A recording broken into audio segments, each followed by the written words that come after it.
compartir. Bueno, esta última clase vamos a tratar de ir más o menos hasta la actualidad en lo que es el pensamiento histórico. Vamos a pasar por modernidad, que ya no es tan actual, pero vamos a hablar también de pensadores que actualmente siguen vivos. Zizek, si puedo, vamos a hablar también de Byung-Chul Han. Pero vamos a hablar de cómo el tema de la posmodernidad y la construcción histórica. No sé si pueden ver la presentación. Se puede ver perfecto. La- Elegí como portada lo de una obra de Bansky que se llama No Futuro, que es bastante representativa del... Entonces, como yo sé que no todos son de filosofía, primero vamos a definir qué es la posmodernidad. Posmodernidad quiere decir después de lo moderno. Ahora hay que aclarar que ni siquiera los mismos posmodernos están de acuerdo hay algunos posmodernos que no están de acuerdo que se califique como posmoderno, otros que sí, otros que... Entonces es complicado, vamos a decir de alguna forma. Pero posmodernidad quiere decir que viene después de la modernidad. Básicamente la posmodernidad es un movimiento intelectual surgido en la segunda década del siglo XX, correspondiente al final de la década de los 60, que sostiene que el proyecto de la modernidad fracasó. Como ustedes saben, la ilustración quería que con la razón y ya hablamos esto cuando hablamos de historiografía positivista, teníamos que ir para arriba, pero eh, en el siglo XX vamos a decir que pasaron cositas.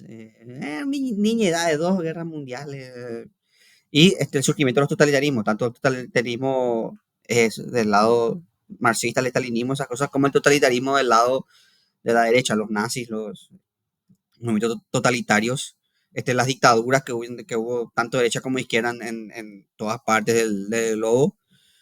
Y eso hace que haya toda una corriente crítica y que diga justamente que el proyecto de la modernidad, lo que el proyecto que pretendía lo ilustrado de una edad de la razón, una edad de básicamente fracasó. Y a todos esos filósofos que son de diversas corrientes, diversos, se le mete todo así en una bolsa de gato y se le dice posmoderno. Por eso es que es complicado, porque no es un movimiento así, no es una ideología como el marxismo que tiene su presupuesto, sus consignas, están de acuerdo en si es lucha de clases. Los posmodernos son gente diversa, que opina distinto, que no son un grupo así, pero han organizado en algo como una crítica a la modernidad. Oscar, ¿qué? Eh, Podríamos decir que son un movimiento cultural, que podríamos definir así, pero no son una escuela en el sentido que no tienen así, no hay reglas de ser posmoderno ni dogmas, no hay... por ejemplo, el marxismo tiene sus supuestos, tiene el tema de la lucha de clases, tiene el tema de los mismos liberalismos, tiene el tema del individualismo, la regulación del mercado, y el liberalismo es más diverso otra vez, pero tienen cosas comunes, los liberales tienen cosas comunes, los posmodernos lo que tienen en común es la crítica a la modernidad, y hasta ahí. Entonces, es más, de hecho, el término posmodernidad no surge de la filosofía, el término posmodernidad surge del arte. El arte posmoderno es lo que se cuestiona el arte posmoderno es invertir o quitar todos los preceptos del arte moderno. O sea, si el arte moderno te decía que un edificio tiene que hacerse con el concreto afuera, por fuera y la cañería por dentro, el arte posmoderno te decía, no, vamos a poner la cañería por fuera y el concreto, o sea, invertía o deshacía todos los conceptos del arte moderno. Y surge del arte el término postmoderno, no es algo que sacaron de la filosofía. Esta corriente surge de la izquierda francesa, una izquierda que es crítica, no es una izquierda alineada al bloque soviético ni al bloque chino, como las izquierdas tradicionales, vamos a decir. La izquierda francesa es crítica y es crítica tanto a la derecha como a la izquierda del corte soviético, ¿verdad? Ahí surge ese... Y por tanto se nutre en corrientes filosóficas y muy diversas. Se nutre de Heidegger. Heidegger va a influir muchísimo en la posmodernidad, sobre todo en el tema del lenguaje, eso. Se nutre del estructuralismo francés, la corriente estructuralista francés, que hace énfasis en las estructuras. Y se nutre también en las nuevas teorías de la interpretación de Nietzsche. Porque ustedes saben que después del nazismo, con los estudios de Colli y Montanari, creo que ya hablé de esto en la clase pasada, una reinterpretación de Nietzsche.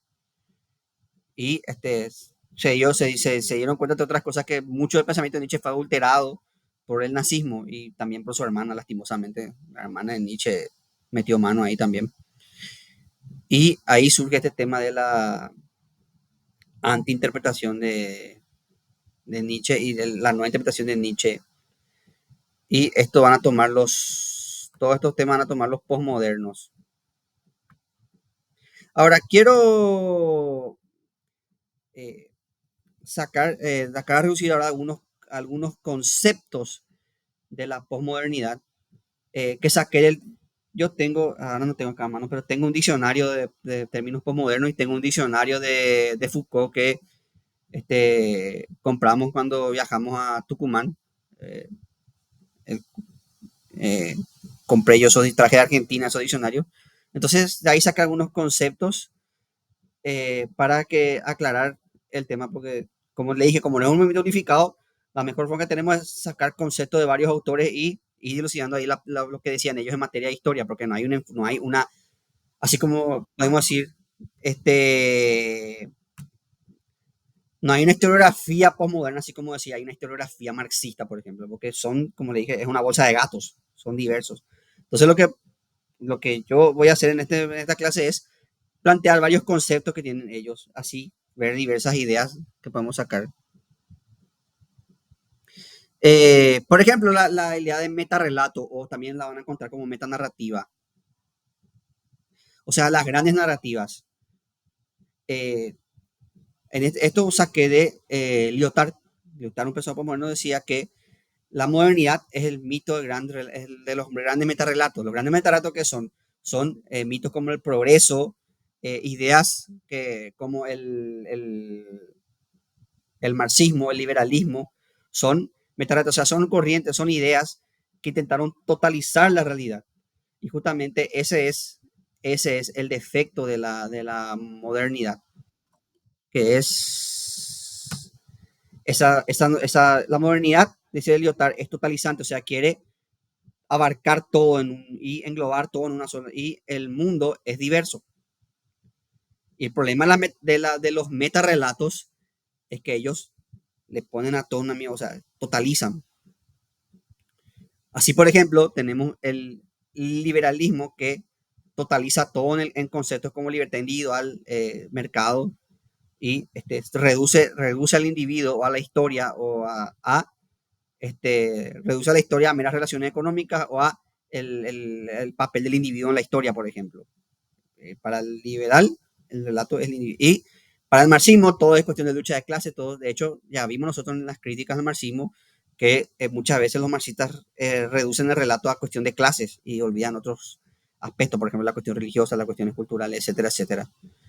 Eh, También se le acusa al marxismo de reducir todo a lo económico, ¿verdad? O sea, reduce toda la economía a la lucha de clases. Y el liberalismo reduce todo al individuo y a la libertad, ese concepto abstracto de libertad que, en palabras de Laclos, es un significante vacío, porque libertad, yo tengo una idea de libertad, otro una idea de libertad. Pero el punto de vista de Lyotard es que los metarrelatos son relatos totalizantes que reducen todo, y ese es el problema de la modernidad, que intenta totalizar todo en relatos, reduce todo a marxismo, liberalismo, y olvida la diversidad de narrativas en ese contexto. Eh,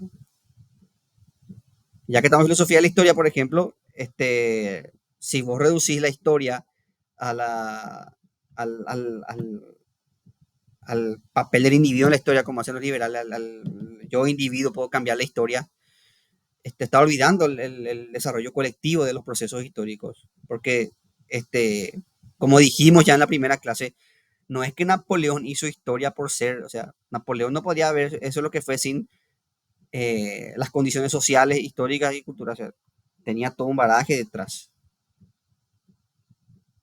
La Revolución Francesa no es algo que inventó Robespierre, la Revolución Francesa es producto de una serie de condiciones económicas, sociales, culturales que transcurrieron y que produjeron esa revolución. No es que Robespierre dijo, vamos a hacer la revolución y el pueblo dijo, sí, sí, sí, y le siguieron a Robespierre así. Y la historiografía liberal exalta al individuo, o sea, exalta al individuo y olvida y es el metarrelato individual, el progreso, que el mercado, que el individuo, y se olvida del papel de la cultura, de los procesos sociales, de la colectividad. Y la crítica de la historiografía marxista es que su metarrelato reduce toda lucha de clases y se olvida del papel religioso. Por ejemplo, la historiografía marxista, siguiendo la Revolución Francesa, toma en cuestión de clases la lucha entre la nobleza del Estado absolutista versus el pueblo llano, el tercer Estado, pero se olvida, por ejemplo, de las condiciones religiosas. Se olvida, por ejemplo, que durante la revolución se quiso prohibir la religión y que el pueblo se opuso a eso. Hubo hasta una rebelión en la Vendée, que nadie se acuerda que era de movimientos religiosos cristianos, de cristianos que no aceptaban el ateísmo revolucionario y fueron masacrados. Pero eso quiere decir que la religión tenía un papel importante que muchas veces la historiografía marxista o de izquierda no toma en cuenta. Entonces, eso es lo que dice Lyotard, que se reduce. Aparte que nosotros con estos temas de metarrelatos damos la historia como un hilo, como un que nosotros pasamos de la Edad Media a la Edad Coso y de Europa, entonces ese hilo, y curiosamente todo ese hilo va en torno a Europa. Como que la historia de América, por ejemplo, es la conquista. ¿Sí? O sea, bueno, nosotros damos historia de América, es la conquista. ¿Sí?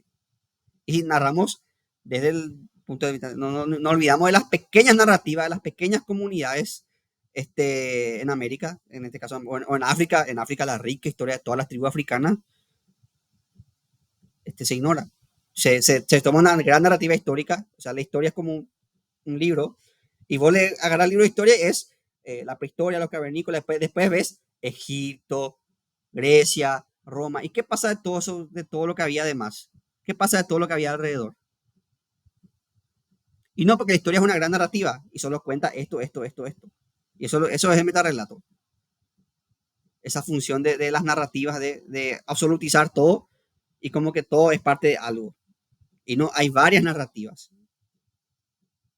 La historia de la Revolución Francesa no es solamente una cuestión de lucha de clases, no es solamente una cuestión de el papel del individuo, no es solamente Robespierre y el rey Luis, sino que hay varias narrativas. Está la narrativa de los cristianos franceses, está la narrativa del pueblo llano francés, está la narrativa de la nobleza, está la narrativa de el campesinado, está la narrativa de los europeos, de cómo vivían los europeos de la Revolución Francesa. Y lo mismo, la narrativa de América no es solamente la narrativa no es solamente esa visión de oprimidos indios versus opresores europeos, ni tampoco esa versión de el relato europeo que vino a civilizar sino que hay un montón de narrativas. Eh, no solamente la narrativa el México maya, sino el México taxalteca, olmeca, no solamente acá, no solamente el Paraguay. Nosotros en Global, por ejemplo, decimos Paraguay colonial, pero Paraguay colonial tiene un montón de narrativas. Nosotros a veces hasta por motivos prácticos, porque, o sea, un libro de historia tiene que ser así, y historia se da Oscar, ¿querías hablar?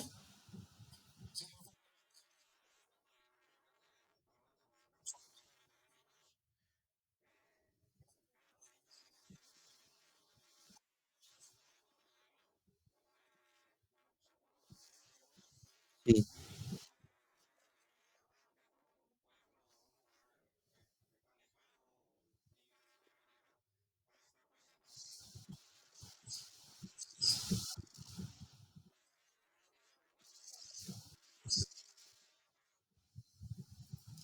sí. Y estas narrativas se usan, estos metarrelatos se usan tanto en derecha como en izquierda, ¿va? Por los dos, como ya habíamos claro.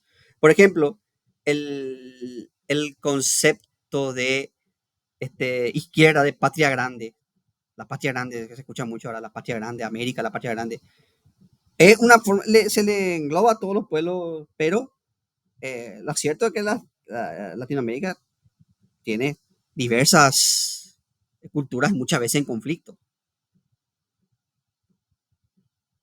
Y no siempre podemos unir en un relato unificador de América es una, la patria grande, porque son diversas, como repito, son diversas culturas, con diversas visiones del mundo, diversas convicciones y diversas narrativas.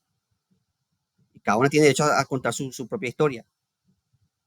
Y nosotros, en un intento de totalizar, juntamos ese relato.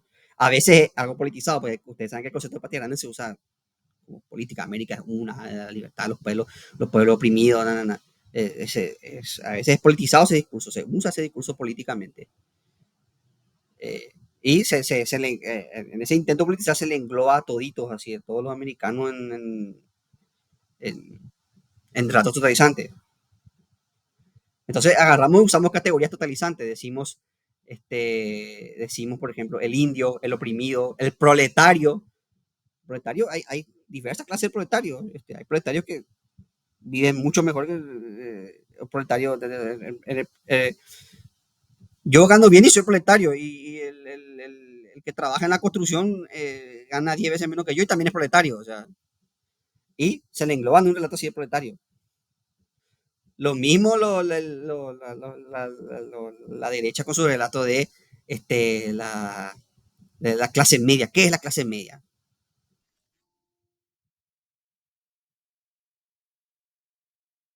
O el tema del emprendedor que está tan de moda ahora. Mentalidad de emprendedor. ¿Qué es el emprendedor? Bueno, el que tiene un kiosquito en la esquina es un emprendedor. Y el que tiene una concesionaria de auto que gana millones de dólares anuales también es un emprendedor. Y son narrativas totalmente distintas, pero vos le englobas, ¿no? El emprendedor, vos podés ser como ese, si te levantaras a las 5 de la madrugada, vos podés ser como ese tipo que está ganando millones de dólares, ¿entendés? Y son narrativas diversas que vos totalizás, y eso le metes relato, esas narrativas totalizantes, eso que vos juntás y le metés y decís. Y Lyotard decía que la posmodernidad es el fin de los metarrelatos, porque la modernidad demostró que los metarrelatos no sirven justamente porque son totalizantes, y al ser totalizantes no tienen en cuenta todas esas pequeñas categorías. Ya vimos que la escuela de Frankfurt cuestionó ese análisis limitado del tema de y que como ese análisis terminó mal la Segunda Guerra Mundial, diagnosticó mal porque la izquierda creía que el obrero alemán se iba a rebelar y en cambio el obrero alemán se puso la camisa parda. Eh, ¿Por qué? Porque ellos tenían el relato de opresor oprimido, estos son los malos y los buenos se van a rebelar contra los malos, y no, es más compleja la realidad. Y dimos cuenta que los relatos, ni el liberalismo ni el marxismo cumplieron con su objetivo, que eran el marxismo, la sociedad sin clase, y el liberalismo era la prosperidad de todo el mundo, y no, ni uno. Entonces, ¿por qué? Porque son metadatos, porque son narrativas totalizantes y no tienen en cuenta toda esta diversidad de relatos que hay en el fondo. Entonces, ese es el concepto de metarrelato, eh, tratado de explicarlo así fácilmente.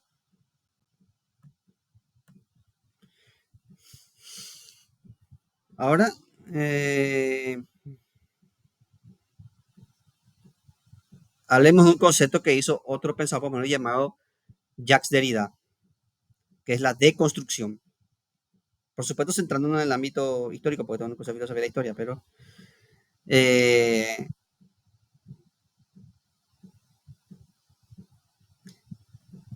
respecto a estas grandes narrativas totalizantes, ya Derrida planteaba como método para evitar estos ratos, planteaba la deconstrucción. ¿Qué es la deconstrucción? Es agarrar una narrativa, este,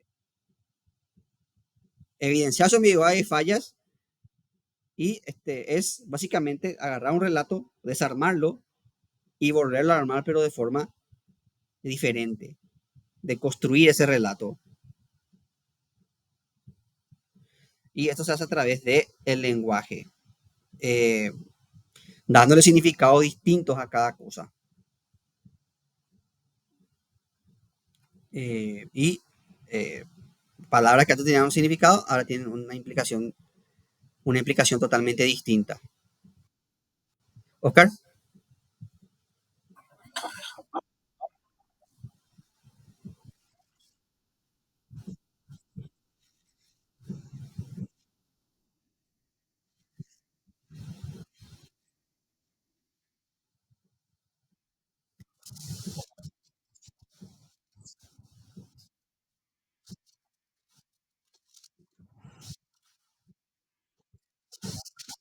Sí,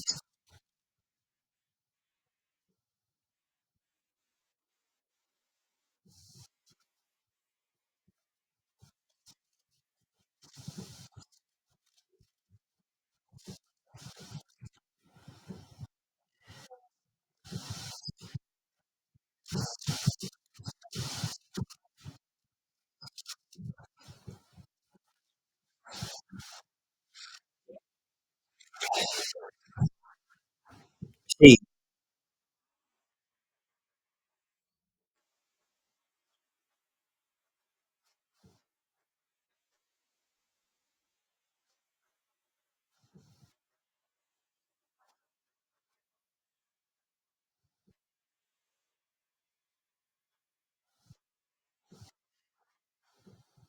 exactamente. Y acá es, como decís, los límites son difusos, pero muchas veces ese significado que se le da adquiere connotaciones filosóficas. Eh, por ponerte un ejemplo, eh, el, el término, o filosófica o política, o, por ejemplo, el término bullying. El término bullying, cuando yo estaba en la escuela, no existía. El término bullying empieza a aparecer a final de los 90, sobre todo después de la masacre de Columbine. No sé si ustedes se acuerdan de la masacre de Columbine, dos personas marginadas que siempre eran escrachadas por la sistema secundaria. Un día se cansaron de eso y agarraron rifles semiautomáticos y empezaron a matar a la gente. No fue el primer tiroteo de Estados Unidos, pero sí fue lo más. Y ahí empieza el tema, la gente se empieza a dar cuenta del tema del bullying, de la agresión escolar. Pero cuando yo estaba en la escuela, y cuando muchos de ustedes también seguro, no existía. O ustedes escuchaban antes el término bullying. O, por ejemplo, el término siempre existió, pero no era visibilizado. No era parte, ahí está, no era parte del relato. Y ahora se le dio un nombre, una categoría lingüística, y se le hizo parte del relato. No sé si con eso respondo tu pregunta, el término bullying. Y ahora es súper importante, ahora hay incluso charlas, los profesores nos mandan a charlas sobre el tema de prevención del bullying, el acoso escolar. Y es increíble cómo porque los 90 yo sé que parece final de los 90, estoy hablando de 98, parece lejos, pero son 20 y pico de años nomás. Y cómo cambió este tema.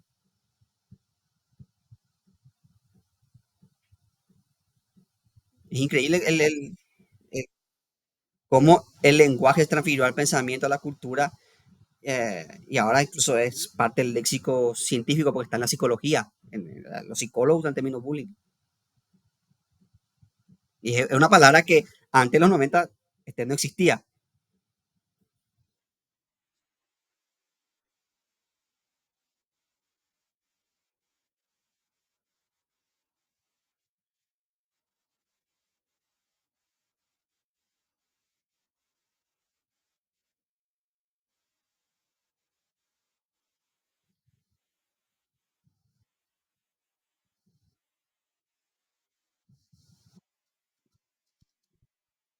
Sí,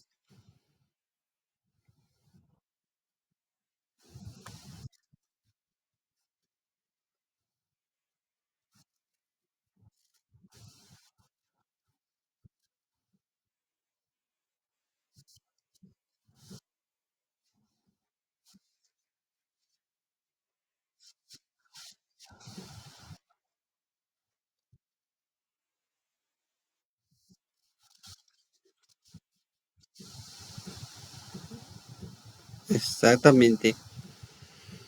Y hay también palabras que siempre existieron, pero que tienen otra.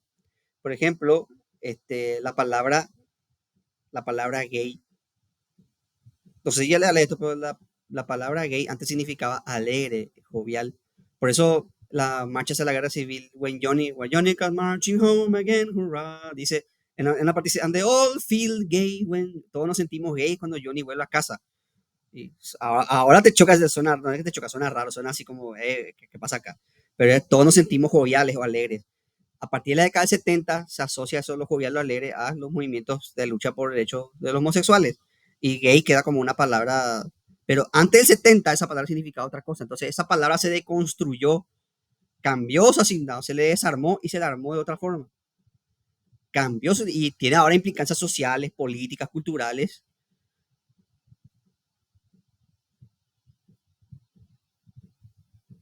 Eh, entonces pasa esto con muchas palabras. Muchas de las cosas, y también con muchas cosas que antes eran aceptadas, hoy en día no son aceptadas culturalmente hablando. Y no estoy hablando no me estoy refiriendo a los woke, ni a las cosas, ni a la generación de cristal, no me estoy refiriendo a cosas que incluso, este, que incluso a nivel académico ya no se aceptan. Por ejemplo, el tema del castigo. Antes se veía bien que al hijo se le ejerza un castigo, incluso hasta físico. Ahora la psicología ya determina que el castigo no sirve para educar sino que tenés que ver otros métodos de corrección, porque el castigo a la larga no sirve para sí, eso, y eso está comprobado hasta el hartazgo. Y hay gente que dice, no, a mí me criaron con cinto y no, se entiende eso porque fue criado así, ¿verdad? Pero lo cierto es que científicamente la psicología demostró que el cintarazo no te va a cambiar lo máximo que va a hacer es que vos te portes bien cuando por miedo al cinto, pero eso no va a cambiar tu forma de actuar. Entonces se está establecido la ineficacia, ya está científicamente establecida la ineficacia del castigo así a cintarazo. Ahora se ven nuevos modelos este, correctivos y se está viendo la importancia de eso con el tema de castigo. Y incluso hay gente que dice, no, no sirve porque ahora la gente es más blanda y no aguanta nada. Bueno, este, el punto es que se sabe que el castigo ya no, ese es el punto, que eso ya está hartamente comprobado, estudiado, que el castigo no es una buena manera de aprendizaje ni tampoco va a servir como método correctivo de conductas. Y son cosas que antes eran aceptadas y ahora ya son totalmente desaprobadas.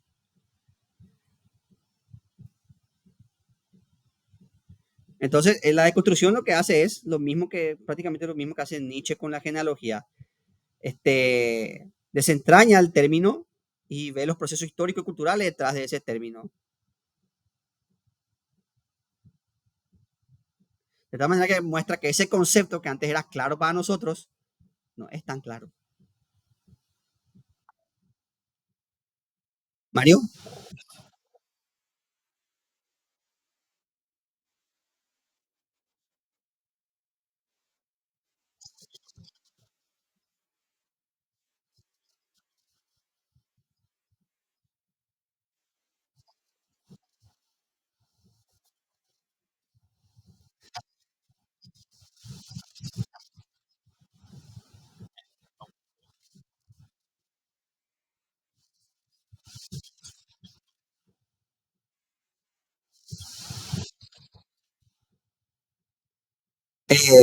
sí, respondiendo a tu pregunta, tiene relación, pero no necesariamente.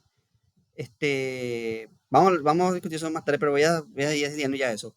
Hay gente que piensa que estas nuevas formas son una imposición, o sea, que nos están imponiendo estas nuevas formas de pensar y nuevas formas que básicamente que hay un sector poblacional, una cábala, llámele cábala, llámele sector interesado. Lo que sí que hay un ente o algo que está promoviendo a través de, como dijo la ventana de Overton, o sea, que está haciendo que cada vez esto sea más aceptado, que cada vez y en parte yo entiendo porque es cierto que estas cosas se usan siempre políticamente. Por ejemplo, la lucha de los derechos de los gays, es cierto que se usan políticamente, que se usan, eso es innegable. Vamos a decir que las empresas tienen su interés con eso, los políticos tienen su interés con eso es innegable y por eso ellos promueven. Pero también es cierto que esos cambios responden a cambios colectivos. No sé si estoy dándome a entender bien. Hay un cambio, sobre todo a partir del 60, de la década del 60, hay un cambio cultural que propició esa lucha por los derechos, por ejemplo, el movimiento de la lucha de derechos civiles, ahí empezó la lucha por los negros, los gays, los, ta, ta, ta. El tema de la epidemia del SIDA, que le consenció a la gente de esa minoría que está siendo discriminada, que no está recibiendo tratamiento, que no se le está teniendo en cuenta.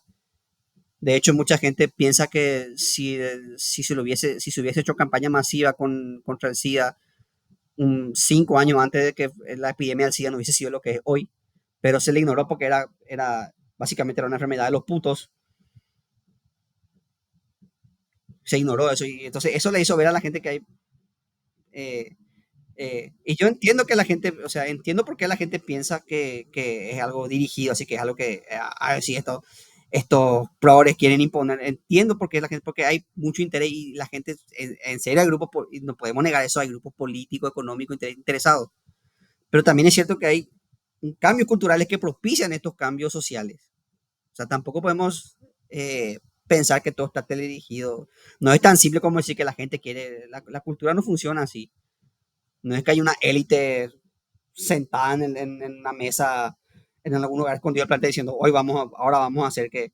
Pero sí es cierto que hay intereses políticos y cosas detrás, detrás, como siempre, detrás de todo hay eso, siempre. Detrás del arte, se ve detrás del arte, del cine y detrás de básicamente cualquier manifestación cultural.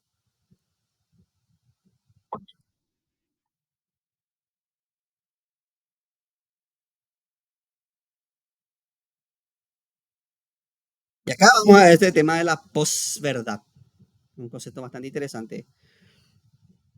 Y esto viene, recuerda que hablamos nosotros, recuerda que Nietzsche ya nos advirtió, no hay hechos, solo interpretación de los hechos. ¿Recuerdan eso de Nietzsche? ¿Se acuerdan del amigo Ivo Tudo que decía eso? Nietzsche decía que la historia, nosotros vemos la historia así como hechos, pero la historia está viciada de las opiniones, los valores obviamente las personas, porque la historia, como decía Nietzsche, la hacen humanos y los humanos tienen prejuicios, valores, intereses, voluntades diferentes, entonces, por eso, y acá está el tema de la posverdad. Y nosotros ahora estamos en una época de los medios masivos de información y los medios de cultura de difusión masiva, entonces, lo que dice lo posmoderno es que los hechos ya no importan más por hecho en sí, lo que importa es la interpretación del hecho, cómo te venden el hecho, cómo te difunden ese hecho.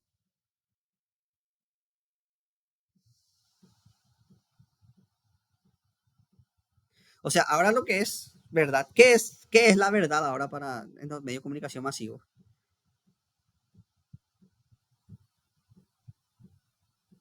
¿Qué es la verdad? Yo, por ejemplo, veo así no sé, por ejemplo, el eslogan de última hora, lee la verdad. Pretencioso lo así porque es lee la verdad, o sea, lo que yo te digo. Pero vos no lees la verdad, vos lees lo que te comunica a última hora. Vos lees lo que se te informa. Entonces, lo que vos asumís como verdad es lo que te están diciendo que es la verdad, lo que los medios de información y comunicación te están vendiendo como la verdad, desde la perspectiva de esos medios de comunicación. Entonces, un mismo hecho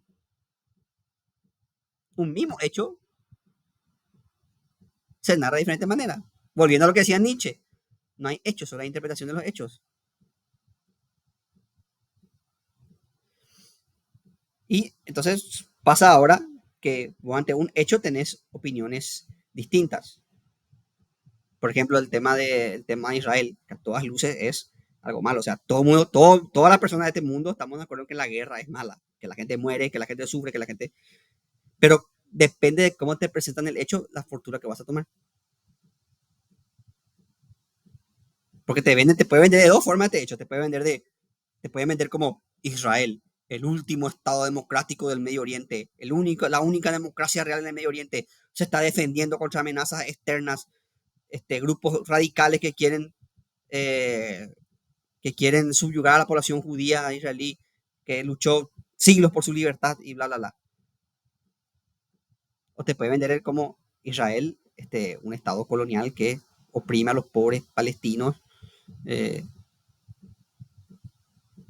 entonces ven que es un mismo hecho, pero interpretaciones distintas de ese hecho.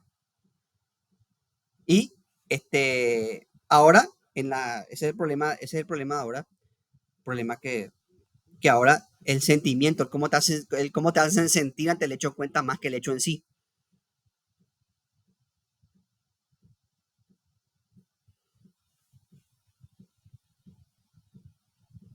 Y así es fácil, porque una generación que se deja guiar por sus sentimientos es una generación fácilmente manipulable. Y entonces ahora es fácil manipular a la opinión porque vos, por ejemplo, si yo quiero que estén, si yo quiero que cierto sector esté del lado de Israel, pongo fotos de pobres judíos asesinados y muestro esas fotos y digo, esto es lo que hace el Estado palestino. Y si yo quiero que la gente esté del lado de Palestina, pongo fotos de niños palestinos asesinados y digo, esto es lo que hace el Estado.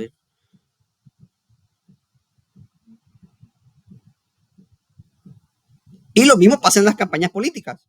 Te muestran al presidente besando bebé, pasándole la mano a los campesinos, y te venden ese relato. Entonces, el sentimiento cuenta más que el hecho en sí. Y justamente la porvedad es eso, esa distorsión de la realidad de manera deliberada. Te distorsionan. Y lo mismo pasa con los hechos históricos. Muchas veces hasta vos decís, no, pero la historia es el hecho sí, pero ¿cómo distorsionas el hecho del sistema? ¿Cómo usas ese hecho a tu favor? ¿Cómo distorsionas ese hecho? Entonces vos tenés ahí en cuenta de que el discurso histórico no es algo fijo, como dijimos ya, sino que es algo que se va construyendo.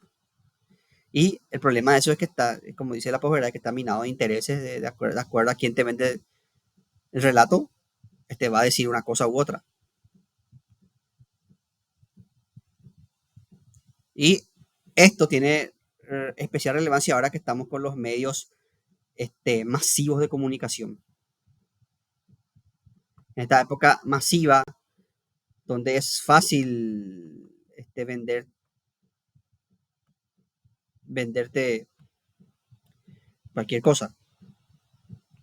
Y como nosotros somos consumidores, estamos condenados a ser informados de acuerdo a lo que consumimos. Y nuestro sesgo está delimitado por nuestro consumo. Y acá cuestiono, si nosotros somos informados no sé, por CNN, BBC, vamos a tener un sesgo. En cambio, un chino que es informado por la agencia de noticias del Estado China va a tener otro sesgo. Y vamos a hablar de los mismos problemas del mundo, pero van a ver que son totalmente diferentes lo que te comunica un medio chino que lo que te comunica un medio occidental sobre un mismo hecho. O, poner un ejemplo, la guerra en Rusia. Lo que dice los medios occidentales va a ser distinto a lo que te digan un medio ruso o de la India o chino o pakistaní. Va a ser totalmente diferente sobre la guerra en Ucrania. Para los medios occidentales, la guerra en Ucrania es un producto de la agresión de Rusia, de las pretensiones territoriales de Putin. Pero para los rusos es una expansión que Putin hizo porque la OTAN está expandiendo sus dominios y es una amenaza para los intereses de Rusia. Entonces Putin actuó antes para que la OTAN no ponga misiles en su frontera. Y entonces, este, los hechos es el mismo hecho. Hay una guerra en Ucrania, pero entonces eso es lo que cuestiona, lo que ya han dicho cuestionar y cuestiona lo moderno, que la historia no es algo así, este, no es algo así que esto es así y esto es lo que, sino que vos te vas construyendo. Y no solo eso, sino que lo que vamos a decir las futuras generaciones sobre la guerra en Ucrania puede ser diferente a lo que estamos viendo ahora.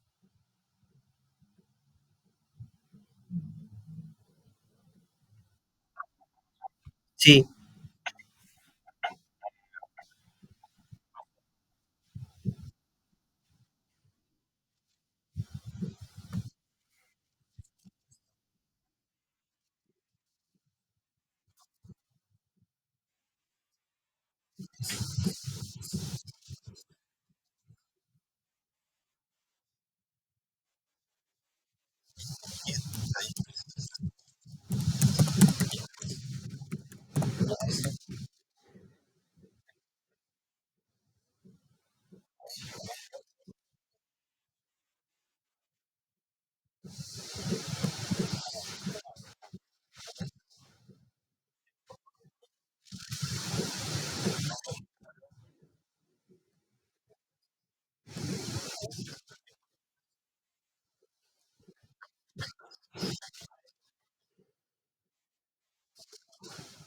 Sí, totalmente. Pasemos al siguiente concepto que es de otro posmoderno llamado Gianni Bátimo, que es pensamiento débil. Pensamiento débil refiere a una postura que reconoce, y volvemos acá a otra característica, la pluralidad de pensamiento referente al relato único. Porque la modernidad, como vimos, tiene una noción de unificar el relato, de hacer la modernidad es universalista, o sea, quiere universalizar todo, quiere hacer, eh, de hecho, los libros de historia modernos tienen títulos pretenciosos, tienen el Historia Universal. Pero acá hay tres reglas nomás en África, no importa, esto es la historia universal. Pero África tiene tres reglas, no, historia universal. Pero solo Egipto, no, historia universal. Es totalizante el relato. Y justamente, Bátimo dice, mediante ese relato, ese pensamiento fuerte, totalizante, hay que establecer diferentes narrativas. No hay solo una historia universal, hay una historia de, de, no sé, de la historia de los Rapanui de las Islas de Pascua, la historia de los habitantes de Papua Nueva Guinea, la historia de los zulúes, la historia de los... y mismo dentro de la historia, la historia de Paraguay no es historia del Paraguay. Hay varias historias de Paraguay dentro de la historia de Paraguay. Dentro de la historia de Paraguay hay historia no sé, del campesino capiateño que está... Oscar.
Sí, de hecho el posmodernismo, la posmodernidad ve bastante del estructuralismo de, por ejemplo, Levi Strauss, que también hizo eso con el tema del lenguaje y de la antropología social y eso que, como ustedes saben, incluso en esta época surgen nuevas corrientes, por ejemplo, surge el tema de la antropología urbana. Como ustedes saben, siempre famoso el antropólogo que le estudia a los indios, a las tribus. No, en esta época, en la finales de 60, década 70, surgen antropólogos que empiezan a estudiar los movimientos culturales, no sé, por ejemplo, a los hippies, le estudian a los negros de los barrios marginales, le estudian a los grafiteros que hacen no sé, puede hacer un estudio, por ejemplo, de los barra brava, fenómeno que es nuevo, pero yo creo que es digno de un estudio antropológico el fenómeno de los barra brava, por ejemplo. O sea, la antropología no es solamente estudiar eh, indígena, sino que es mucho más amplio que eso. Eh, y justamente pues, justamente ese pensamiento débil, se le llama pensamiento débil en contraposición a un pensamiento fuerte, un pensamiento monolítico, como le dije, la pretensión de historia universal, y acá está esto, Egipto, Mesopotamia, Edad Media, por ejemplo, nosotros realizamos todo en Edad Media, un pensamiento fuerte, monolítico, pero en Edad Media de hecho hubo varios, en la Edad Media duró 1000 años y no fueron 1000 años de lo mismo.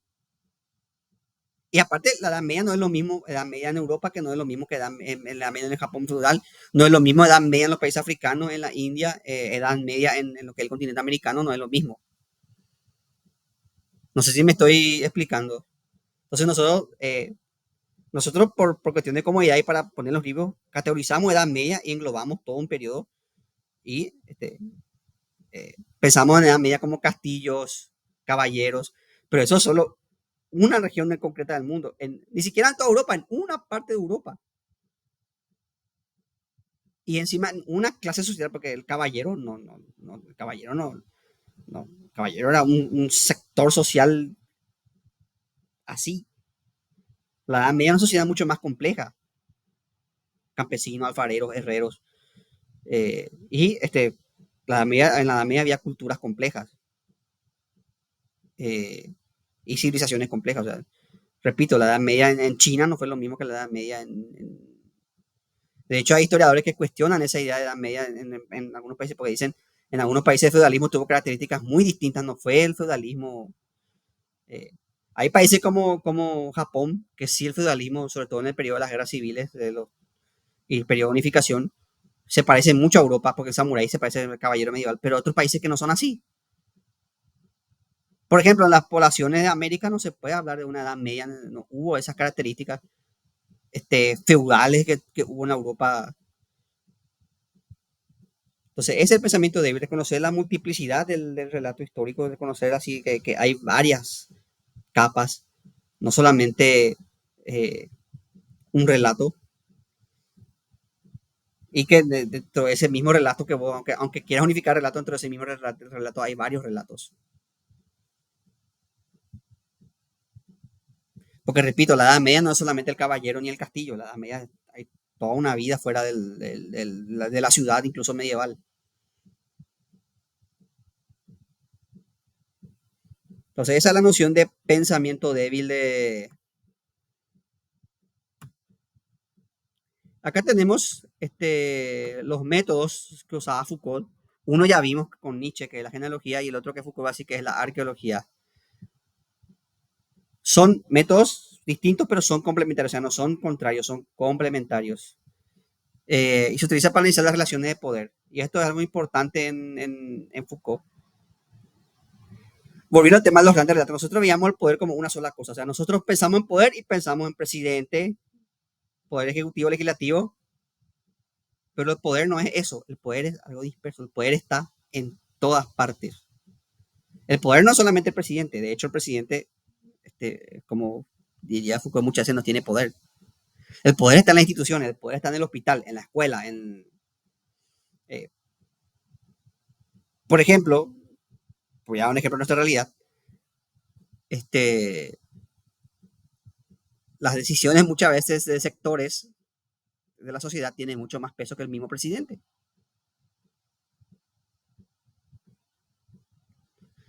Hay sectores sociales acá, en este país y en muchos países, que tienen... Oscar,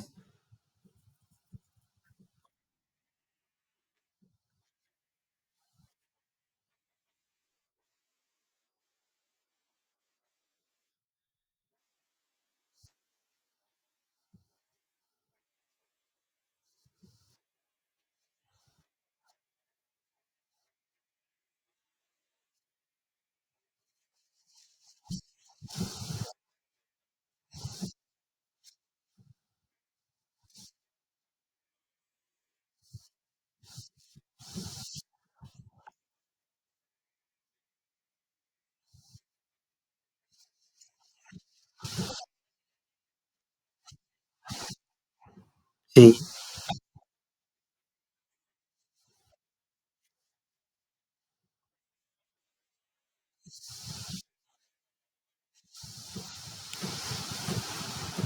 sí, de hecho, Carl Smith fue justamente, igual que Heidegger, fue medio que apartado del siglo de la intelectualidad, como que eh, fueron intelectuales marginados en la segunda mitad del siglo justamente por el tema por temas políticos, por temas nazismo. Pero sí, y Foucault dice, el poder no está en quienes se sientan en el sillón, sino que está en las estructuras, y acá en la definición del estructuralismo, hay estructuras de poder que se repiten. En la escuela, el maestro que te enseña una cosa, la estructura disciplinaria de la escuela es la misma que en la prisión, que en el hospital, que en el... Entonces, en la escuela vos tenés la hora de comer, la hora tenés la hora de cantar el himno, tenés que sentarte, tenés que usar un uniforme, en el ejército también, en el hospital también. Entonces es una estructura. Y justamente Foucault dice que el poder es una interrelación de estructuras que son difusas. No es que hay un poder así, sino que el poder está, como les dije, en todas partes. Está en la iglesia, está en la prensa, el poder de la prensa. No hay que subestimar la capacidad de la prensa de dirigir la opinión pública. Eh, por supuesto, el poder de las armas de la milicia, poder poder de los sectores empresariales. Entonces son varios focos de poder. El poder está en la cárcel, el poder está en el hospital, está en el cuartel, está en... Y justamente eso es revolucionario para la época porque siempre nosotros vimos el poder como algo, eh, el poder está en el presidente o en las leyes o en la constitución o en lo que sea. Siempre fue algo así y Foucault cambia el enfoque porque para estudiar el poder vos tenés que tener en cuenta ese entramado complejo de relaciones de poder. Y eso justamente es lo que hace la arqueología, desentraña la estructura. Porque vos decís, sí, el presidente gobierna, pero ¿quién es el? Vos decís, acá vivimos en Paraguay y una democracia, pero ¿cómo se estructura esa democracia? Se estructura en base a candidatos, pero vos para ser candidato tenés que tener lo que hace que difícilmente un candidato de un sector social eh, pobre sea candidato a presidente, difícilmente. Generalmente los candidatos son de este sector, entonces, ¿quién manda en realidad? Este sector. Entonces, esa es la estructura de poder. Pero, como le dije,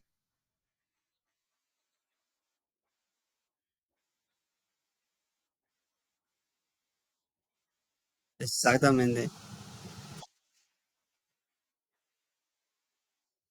no es, en el papel todo puede ser elegido, pero en la práctica, si vos no tenés fondos, es muy difícil que vos seas elegido. Aparte, cuando vos sos político, tenés que lidiar con los intereses. Acá, por ejemplo, en nuestro país, por poner ejemplo en nuestro país, tenemos el sector del transporte, tenemos el sector empresarial, tenemos la milicia, tenemos el sector sindical, entonces son varios. Por eso digo, el poder no está solamente no es que yo me siento en una silla presidencial y voy a decir, decrétese esto y se hace. Ni siquiera en la más fe, porque vos, si querés ser dictador, por ejemplo, también tenés que solventar una estructura para que vos puedas ser dictador. Tenés que tener una estructura, tenés que tener fuerzas armadas, tenés que tener un sector político. Entonces, este, por eso el poder es complicado, porque no es solamente el que se siente y manda, no es solamente este poder, no solamente poder de un grupo hegemónico, sino que son varios sectores que están este, formando parte de un entramado estructural complejo que representa el poder. Y la arqueología lo que hace, perdón, sí, la arqueología lo que hace es eh, se centra en ver, en desentrañar ese entramado. Y la genealogía, eh, Nicolás,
sí,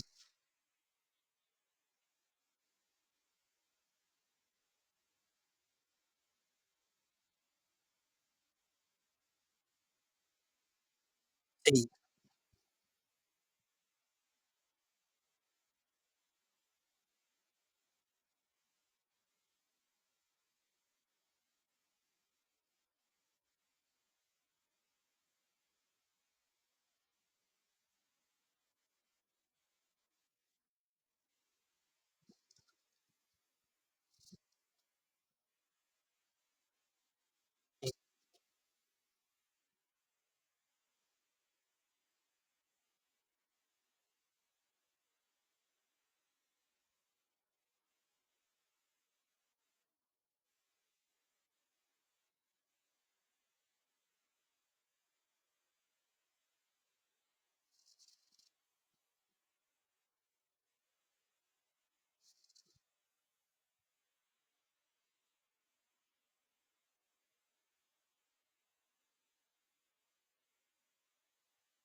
exactamente. Oscar, ¿querías hablar?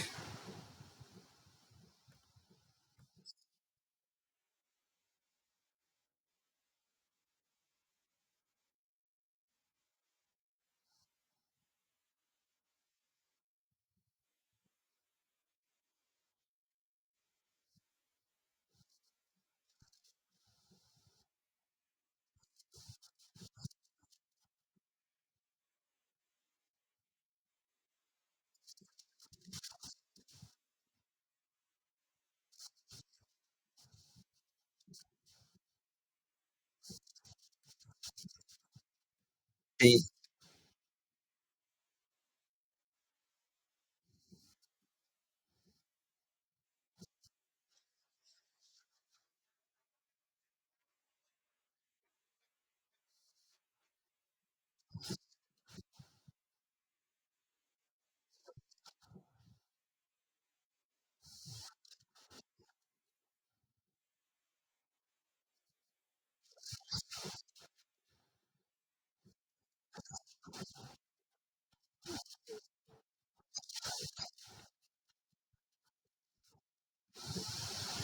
exactamente. Y justamente como ya adelantó, ya spoileó Nico, está bien eso. La arqueología cultural lo que trata de desarmar ese entramado histórico. ¿De dónde viene esa estructura de poder de la que hablamos en la... Por eso dije que son complementarios, que muchos autores toman como contradictorios, pero son complementarios. ¿De dónde viene ese entramado de poder?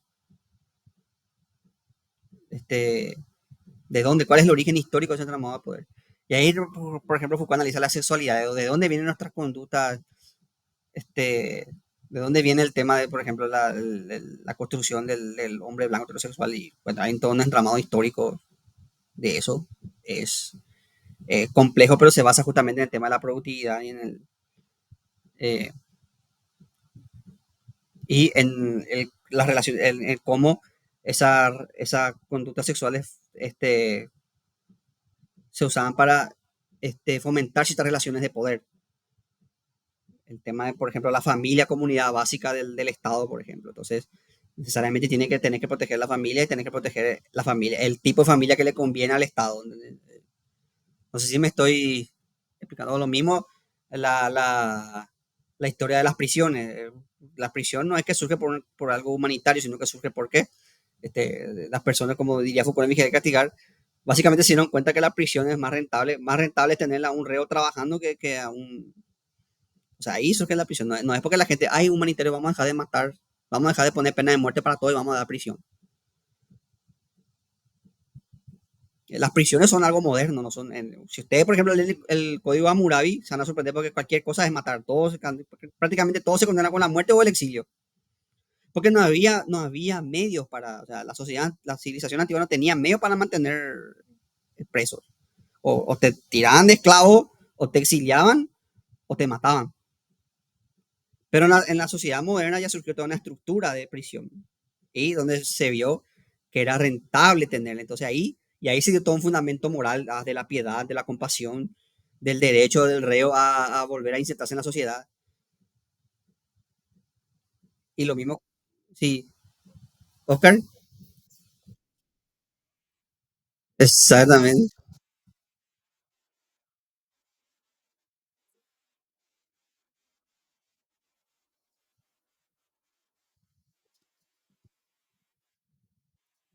exactamente. Entonces, y justamente esto es lo que establecen los discursos, y obviamente son discursos de dominación y tanto dominación como de resistencia, o sea, el discurso como el contradiscurso. Porque lo contrario, la resistencia también construye discursos. Eso tenés que tener también presente, como dijo Nico, no es que hay una verdad, la verdad es un juego de relaciones.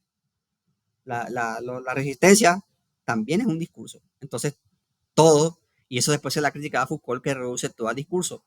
Y si todos los discursos es válido, entonces todo vale.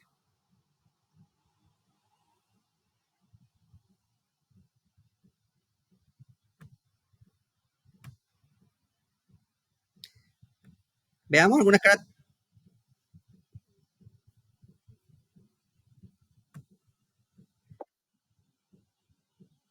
Nico,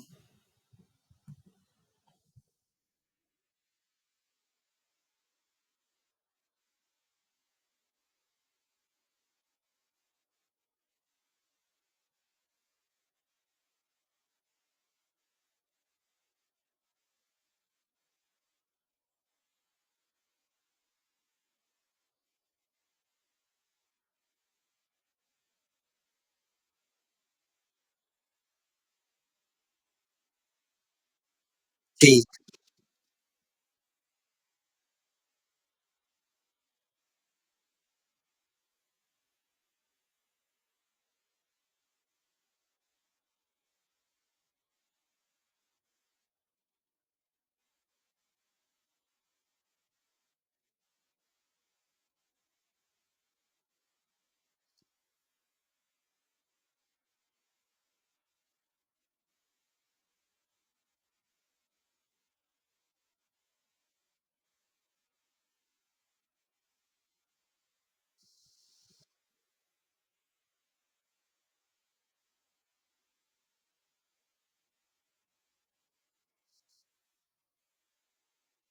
sí,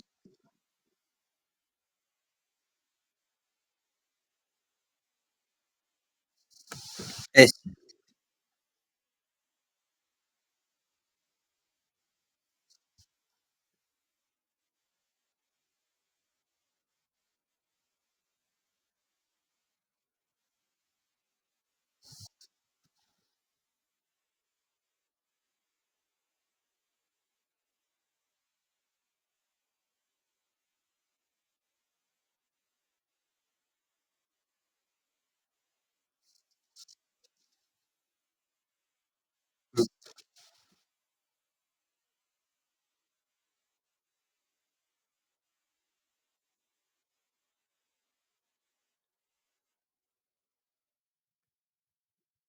y acá, gracias, Nico. Ahora vamos a hablar de las características del pensamiento histórico en la posmodernidad. El primero ya vimos nosotros, la desconfianza hacia las metanarrativas, hacia los grandes relatos, hacia los relatos totalizantes, unificantes, que ofrece una explicación total, o sea, una explicación totalizada y universal de los hechos históricos. O sea, que la historia se explica en temas económicos, de lucha de clase, o de progreso, o de libertad individual. Esos son los grandes relatos. Y ya hablamos de eso, y no me voy a detener mucho en esto, pero básicamente todos los postmodernos rechazan esa narrativa universalista moderna. Después tenemos el rechazo al progreso lineal. Y acá vemos otra vez, que vuelve otra vez nuestro amigo Nietzsche, que hablamos nosotros que Nietzsche, profeta antes de su tiempo, rechazó esa visión lineal de la historia. Rechazó también que la historia tenga un sentido de progreso. Y los postmodernos toman esa crítica de Nietzsche y dicen, este, como dijo el compañero, eh, ven la historia como, como un conjunto de relaciones complejas, no como algo que va hacia arriba, sino que muchas veces la historia no se avanza, sino que de hecho se retrocede en términos culturales, sociales. En la historia hay épocas de retroceso social, de retroceso cultural. No es que vamos hacia arriba. Y no es tampoco que la sociedad, sino que eh, es complejo porque en muchos aspectos una sociedad puede decaer, en otro aspecto una sociedad puede progresar, o sea, la misma sociedad puede tener culturalmente tener aspectos de decadencia y aspectos de progreso. Hay, por ejemplo, en nuestro mundo actual, hay sociedades que en términos económicos eso, y en términos, por ejemplo, muchos países asiáticos que en términos económicos están entre los primeros del mundo, que tienen una infraestructura envidiable, que tienen, pero en términos sociales están entre los países con la más alta tasa de suicidio, están entre los países con peor clima de explotación laboral, están entre los países con, caso por ejemplo Corea, Japón, que son países que nosotros decimos de primer mundo son envidiables. Sin embargo, la vida social ahí es tan asfixiante que hay suicidio. Entonces, no es que el progreso es progreso así nomás, sino que dentro de ese progreso puede haber también retrocesos sociales. No sé si me explico, no es que la historia no vamos hacia arriba y punto, sino que es complejo, es entramado. Eh, Tampoco estoy diciendo que el progreso trajo esas, pero sí es parte de ese juego. O sea, eh, esa sociedad que es mucho más desarrollada que nosotros, vamos a decir en términos, porque el término de desarrollo lo ya es engañoso, el término de que hay sociedad desarrollada, hay sociedad, no, eso ya es, ese mismo concepto es engañoso ya, es prejuicioso, pero el punto es que países que en teoría están mucho mejor que nosotros, vemos que en ciertos aspectos sociales están mucho peor que nosotros. Nosotros en Paraguay, con todo lo malo que tenemos, con nuestro pésimo sistema de transporte, nuestra pésima estructura, nuestra crisis económica, tenemos menos suicidios que países avanzados como Corea. Entonces no es que hay sociedades que avanzan y sociedades que, sino que es más complejo que eso. Porque como le dije, no hay solamente una narrativa, no es solamente la narrativa del progreso, no es decir, no es decir el desarrollo económico nos lleva, no es solamente decir eso, sino que hay varios aspectos que tienen que cubrir, el tema del ambiente, el tema del trato social, el tema, entonces es complejo. Entonces esa visión de la historia se cuestiona en la posmodernidad. Y por eso la posmodernidad se enfoca en la microhistoria, ¿sí? Pablo.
Exactamente, Pablo.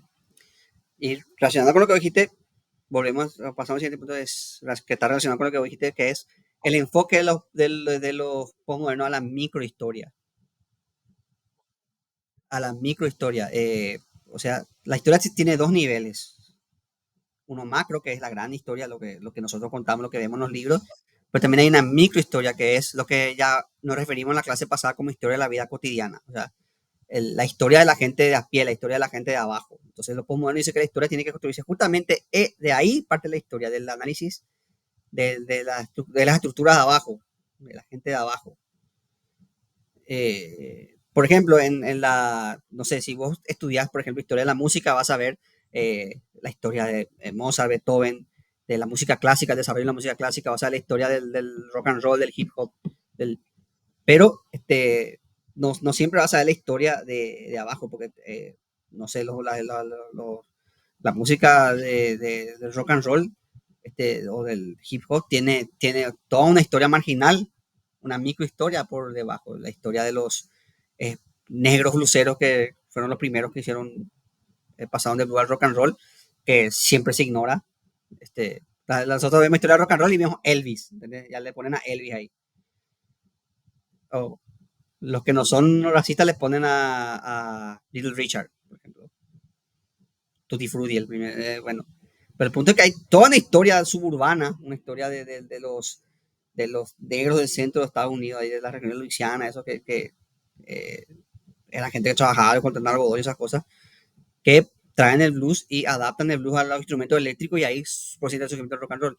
Lo mismo el hip hop no surge con 50 Cent y eso, el hip hop surge en las calles, en los suburbios la gente ponía una radio ahí en las canchas de básquet y se empezaba a hacer, y eran sectores marginados de la sociedad, eran dealers, negros, eran sectores marginados de la sociedad, eran los pares de la sociedad lo que hicieron el hip hop. Después se hizo un movimiento cultural y ya salieron los hip hop con su cadena de oro, eso, pero esa no es la historia, o sea, la historia es de abajo. Y lo mismo, cuando hablamos de historia así a nivel de historia, nosotros, por ejemplo, hablamos de la guerra del Chaco, la Triple Alianza, pero no hablamos, por ejemplo, de la vida común del paraguayo durante la guerra del Chaco, por ejemplo. O la historia, una historia interesante, por ejemplo, la historia de los medios de transporte en la guerra del Chaco, o la historia de las enfermeras de la guerra del Chaco, que eso sí ya se hizo el libro, pero no es tampoco una historia muy divulgada. La historia de los indígenas, el papel, los indígenas tuvieron un papel muy importante en la guerra del Chaco y generalmente es olvidado.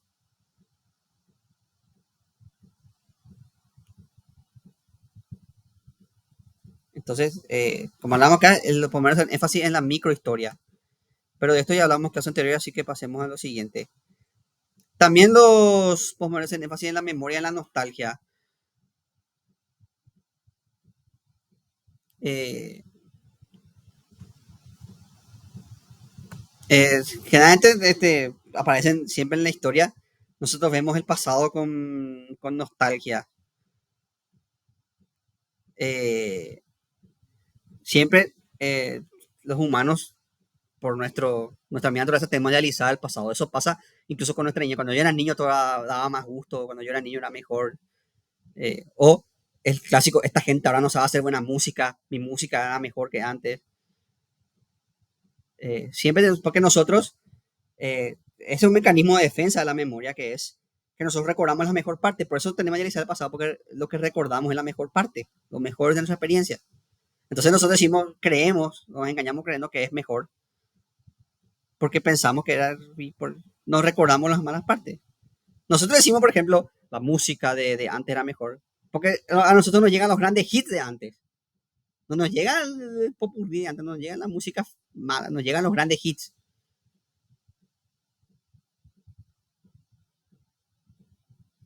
Y lo mismo pasa en la historia universal. Nosotros, o sea, nosotros tenemos a idealizar el pasado y eso hacemos de muchas maneras. Ya hablamos nosotros del tema, no quiero aburrirle a ustedes, pero ya hablamos nosotros del tema, por ejemplo, la raza guaraní o la generación heroica del 70 o nosotros idealizamos ese pasado. Entonces, eso como dice que así como los individuos, así como nosotros individuos como individuos tenemos nostalgia por el pasado, así también los, los pueblos tienen nostalgia también por su pasado y todos hacen referencia a ese pasado nostálgico. Este, y eso no tiene ideología, eso es tanto por izquierda como por derecha. Los conservadores, por ejemplo, en los tiempos de antes se valoraba la familia, ahora la familia no existe, ahora hay demasiado divorcio, nadie se quiere casar, nadie, porque tienen una interpretación nostálgica del pasado, porque le quedan de los buenos recuerdos de la familia, le queda la familia tradicional que cuidaba al hijo, que le protegía, y, se estudia, y no veía como muchas de esas familias, a muchas familias la mujer era garroteada, oprimida, etcétera, o los niños vivían con temor a maltrato psicológico, etcétera. No, se ve esa visión idealizada, ese metarrelato, vamos a decir, de la familia y no conservar así. Entonces, obviamente ellos ven ahora y dicen, no, estamos decayendo, ahora esto pasa. Los chicos ahora se portan mal en la escuela porque ya la familia no es lo que antes, ya no.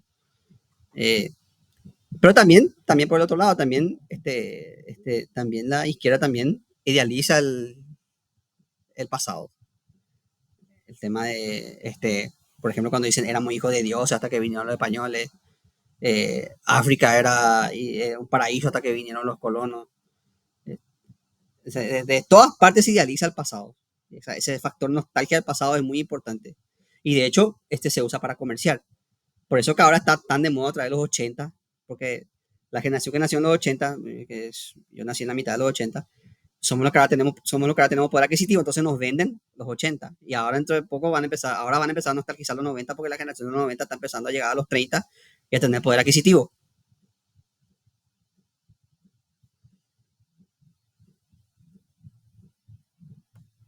Después tenemos el mestizaje cultural. Como ustedes saben, la historia de la cultura, como ya dijimos, no es algo monolítico, sino que hay varias culturas. Y tampoco las culturas son estáticas, sino que se van relacionando entre sí y producen cambios culturales. Y acá sí, por ejemplo, mucha gente quiere tener una noción de la cultura como algo puro, como, no sé, la cultura paraguaya, el paraguayo come chipas o come... Pero siento que la cultura está en constante cambio. Nuestras costumbres paraguayas, lo que nosotros decimos el ser paraguayo, tiene sus tradiciones, pero también adapta cosas del extranjero, adapta cosas de otras culturas. Y eso es normal, porque las culturas no son algo estático. No hay ni una cultura pura, sino eso es imposible. Entonces hay un proceso de aculturación y eso se acelera con el proceso de globalización.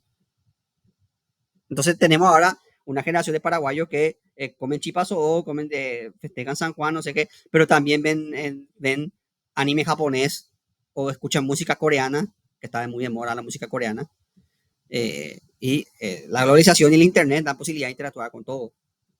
Entonces esa idea monolítica, esa idea conservadora, no sé si conservadora, porque no solamente los conservadores, pero muchos de esa idea, la cultura se deshace por sí misma,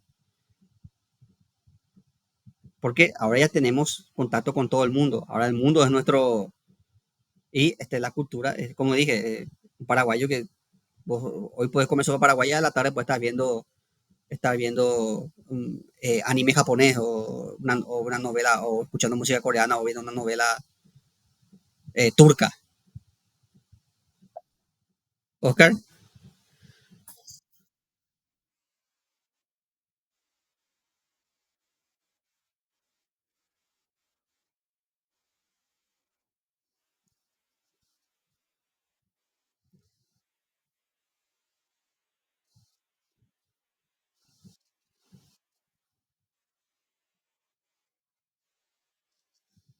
sí,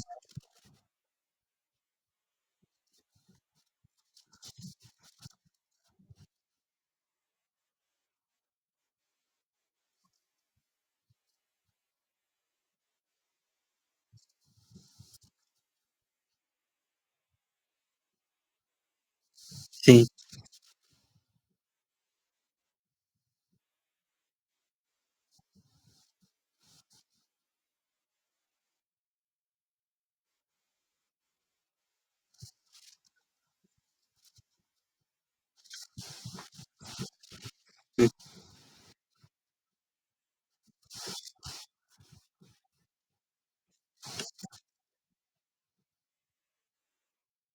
Voy a llevar un poquito más lejos tu análisis. No solo en la ciudad de Tito Alcapo, sino que el asunceno es distinto del luqueño, distinto de Ciudad del Este, distinto del capiateño.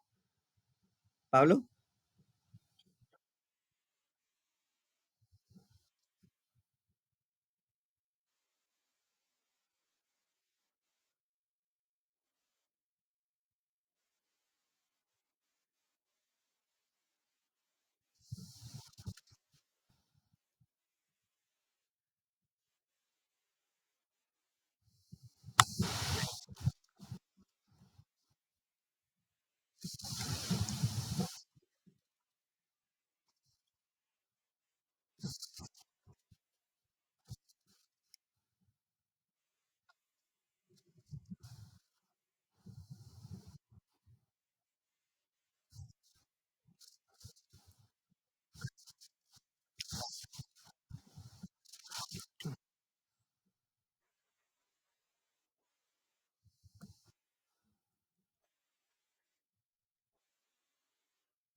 Sí,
sí,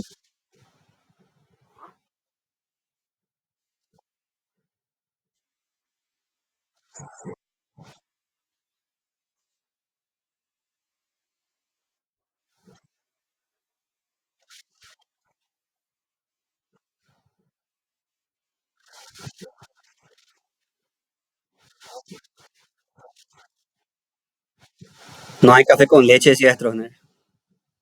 No hay café con leche, decía Stroessner. O café o leche, no hay café con leche, decía Stroessner. Ujú.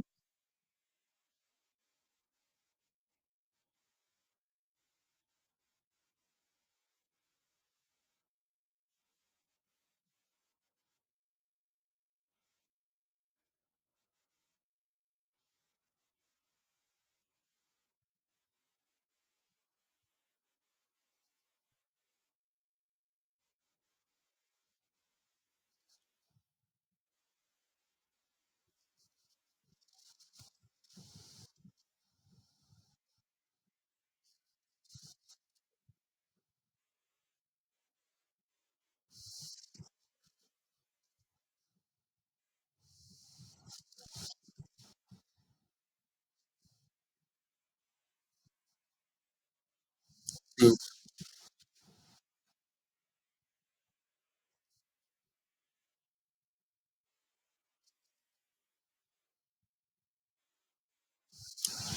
sí.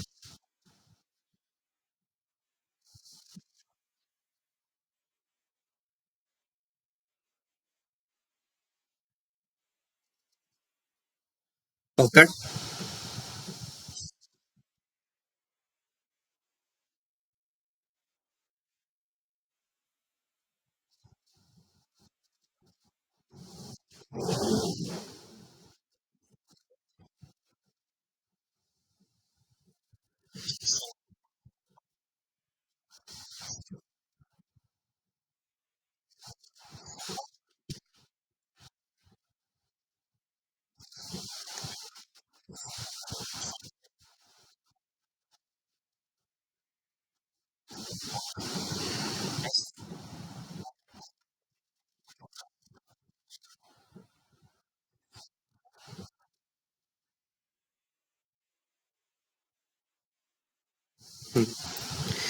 eh, gracias, Oscar y Pablo.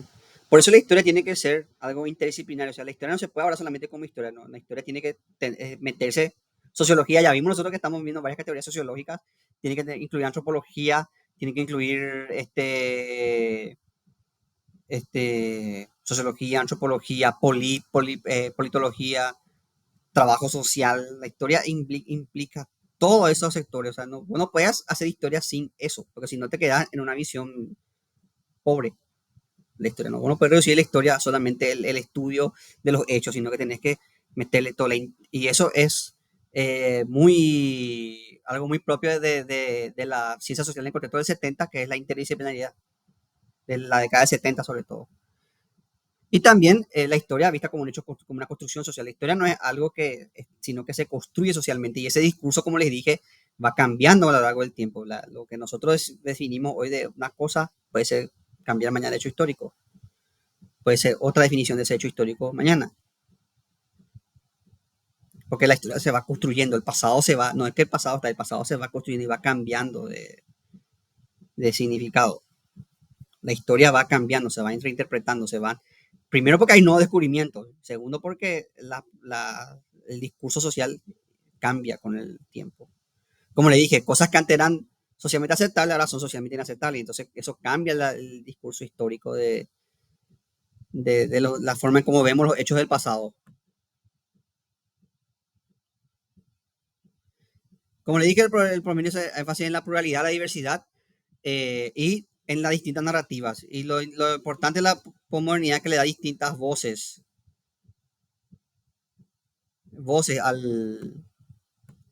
no es solamente la historia así, no es solamente esa historia que nos cuentan, sino que hay distintas voces. No es solamente la historia del Paraguay, sino la historia de las comunidades indígenas, la historia de las comunidades, de la historia del chacariteño, por ejemplo, la historia del San Lorenzano, la historia del. Pero ya nos fuimos bastante por esto, así que sigamos. Ahora vamos a hablar de las críticas a la posmodernidad.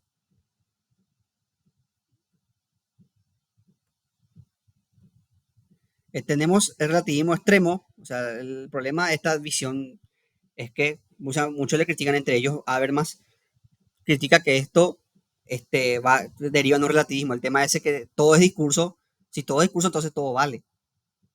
Entonces caes en un relativismo extremo. Caes como que todo es válido, porque vos no podés absolutizar nada, vos no podés moralizar ni politizar nada, porque estás haciendo un metarrelato, entonces todo es válido. Eh, porque niega la posibilidad de alcanzar criterios objetivos, universales. Vos no podés universalizar porque estás haciendo un metarrelato, entonces creas un montón de narrativas relativas y todas las narrativas son igualmente válidas. Entonces caes en un relativismo. Después otra crítica que se le hace es la desconexión de la realidad. Es decir, este discurso relativo, este discurso niega una realidad que para muchos, aunque en realidad es una exageración, pero sí niega una interpretación objetiva de la realidad, porque no hay nada objetivo, no hay un piso, no hay un norte, todo es interpretación. Entonces no hay hecho, como decía Nietzsche, solo hay interpretación. Entonces, si todo es interpretación, no hay nada objetivo, no hay nada que aferrarte.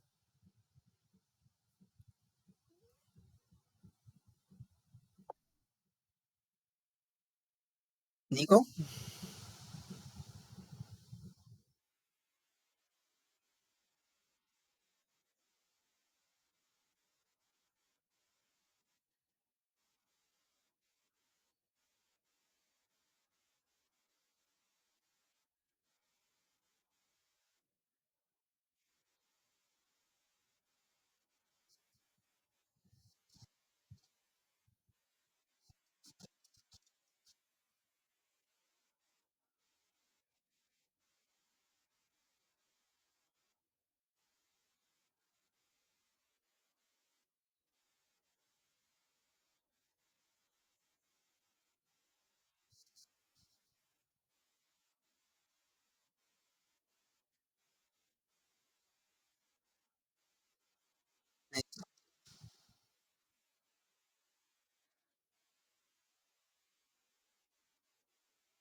sí.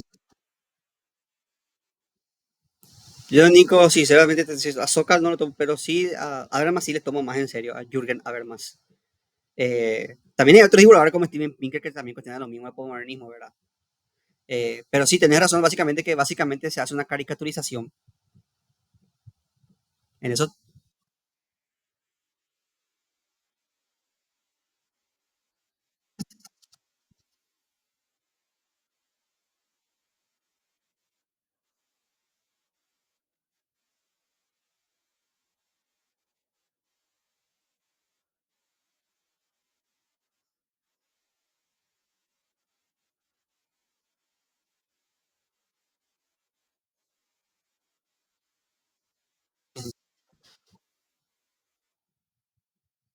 eh, otra crítica, gracias, Nico, y me encantó tu aclaración puntual. Otra crítica que se le hace por el mismo es esa falta de confianza en la autoridad. No hay autoridad, y si bien está bien criticar la autoridad, porque la ciencia se basa en la crítica de la autoridad, Pero muchos dicen que el posmodernismo lleva demasiado lejos esto y que incluso cuestiona la autoridad de la ciencia, por ejemplo. Entonces, muchos le critican al posmodernismo como algo científico, porque para el posmodernismo la ciencia es un conocimiento más y es un conocimiento hegemónico encima otra vez. Eh, yo entiendo esto como que el posmodernismo critica la ciencia en el sentido ciencias duras, pero mucha gente toma como que critica la ciencia en general, entonces hace que, el posmodernismo cree en el relativismo científico y critica la ciencia y caemos en un escepticismo científico y social. Eh, pero sí, el posmodernismo cuestiona la autoridad y es una crítica que se le puede hacer su escepticismo. Solo que de vuelta, esta crítica muchas veces, esta visión escéptica por ejemplo, muchas veces es exagerada y le tienden a decir que el posmodernismo reniega de la ciencia, por ejemplo, cuando no es así. El posmodernismo reniega lo sumo de ese concepto rígido de ciencia. También se le acusa a los posmodernos, irónicamente, se le acusa de falta de compromiso político, porque para ellos los movimientos políticos son totalizantes universales del marxismo, entonces ellos no son ni marxistas ni capitalistas, entonces, como diría, no están ni un lado ni el otro, entonces se le acusa de ser, de hablar de multiplicidad de perspectiva y, por tanto, que en realidad en la práctica ellos no asumen ningún compromiso político y eso lleva a la otra crítica que tampoco tiene un fundamento ético. O sea, el posmodernismo no puede hablar de una cosa como una ética posmoderna porque no existe. O sea, mucha gente básicamente, estoy diciendo simplista, mucha gente dice que el posmodernismo critica todo pero no propone nada. ¿Oscar?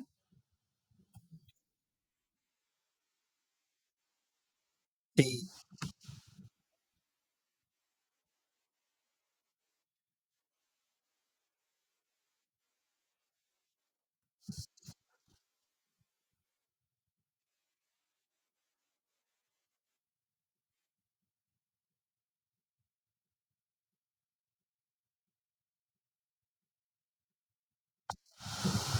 Nico,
Nico,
sí,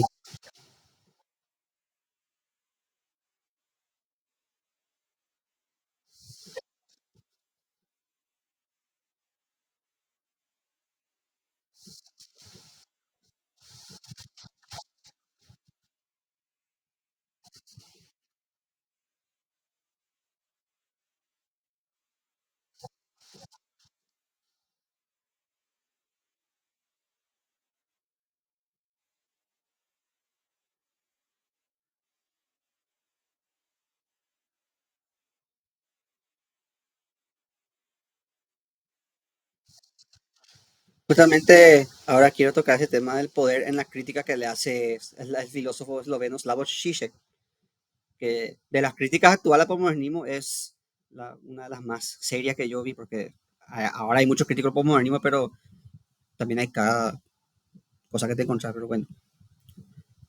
También había una crítica de Ham, pero Ham es más a favor de los posmodernos y yo quería, siempre en mi clase yo procuro mostrar primero la cosa y después la crítica, entonces me centré en la crítica. Entonces, si usted te critica eso, esa falta de compromiso político. El tema es que vos te centrás en la construcción y la narrativa del poder, pero no propones alternativas reales para salir, justamente como sintetizó Nico perfectamente, no propone alternativas para salir de ese poder. Eh, Te quedas en la narrativa, te quedas en la crítica, pero ¿qué alternativa me das? Y es que ahí está la imposibilidad de la alternativa, porque si igual alternativa también está ejerciendo un poder. Si yo propongo una alternativa, estoy proponiendo, como decía Foucault, el poder normaliza. Entonces yo estoy proponiendo, si yo propongo algo, estoy ejerciendo poder sobre.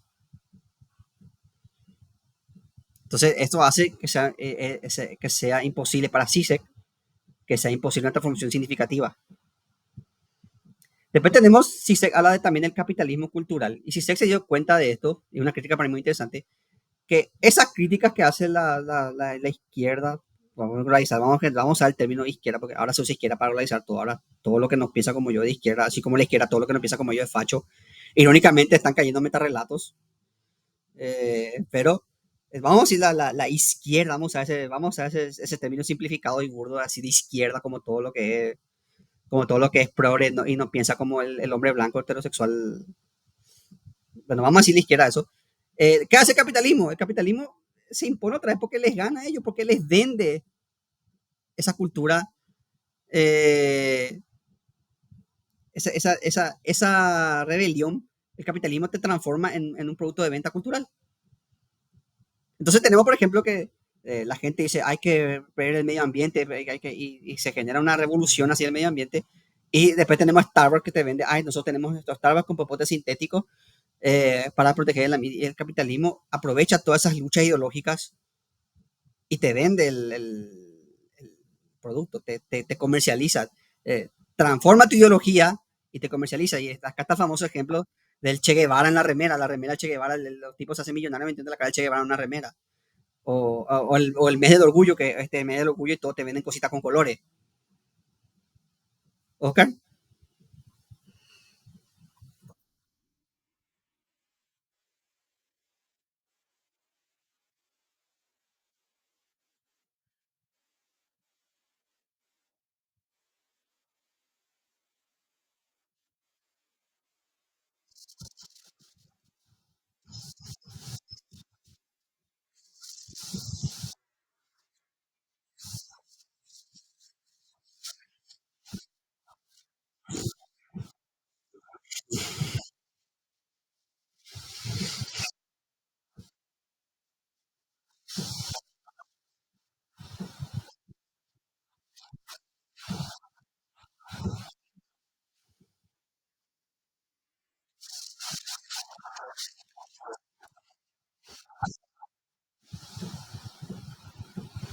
Exactamente. Muy gran aporte, Oscar. Y Zizek habla de esto y dice que eso, al final, el posmodernismo se critica de esteticismo, o sea, una moral estética. El posmodernismo es básicamente poser. Entonces, es una política que no cambia la sociedad porque se transforma en una política consignista. Y acá está el tema, por ejemplo, de pensar que por poner popotes de colores o por poner banderas de colores o por hablar de una determinada forma, que yo voy a cambiar el mundo y que no vamos a haber violadores porque yo hablo con la E en vez de con la... y eso hace que no haya más violadores o que yo pinte paradas de rosa, como hicieron en Argentina que pintaban paradas de rosa para sectores de las mujeres que se sientan protegidas, pero o que haga vagones solo para mujeres. Eso no va a cambiar. Es una moral estética, es pose, es como, ay, mira, me pongo mi pañuelito para apoyar tal causa. Pero vos no vas a cambiar el mundo así, no vas a cambiar, no vas a hacer que el calentamiento global se reduzca por tomar tu popote de Starbucks hecho ecológicamente. No vas a hacer que deje a violadores por hacer una coreografía con una remera púrpura y pintarrajeada. No vas a cambiar la sociedad. ¿Sí? Entonces, no digo que está mal manifestarse ni eso. Lo que digo que está mal es reducir los cambios sociales a esas manifestaciones de voy a pintar de rosa o voy a ponerme un pañuelito verde o voy a consumir productos de colores LGBT o voy a poner o voy a hablar con la E.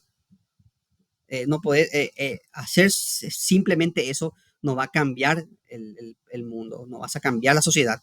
Por eso sí se dice, reduce una moral estética. O sea, ellos piensan que los, los modernos piensan que van a cambiar el mundo con palabrería o con actos performativos. Y caemos otra vez en una especie de idealismo. Y al final esto es funcional al capitalismo porque no es revolucionario, porque te quedas en el consignismo, te quedas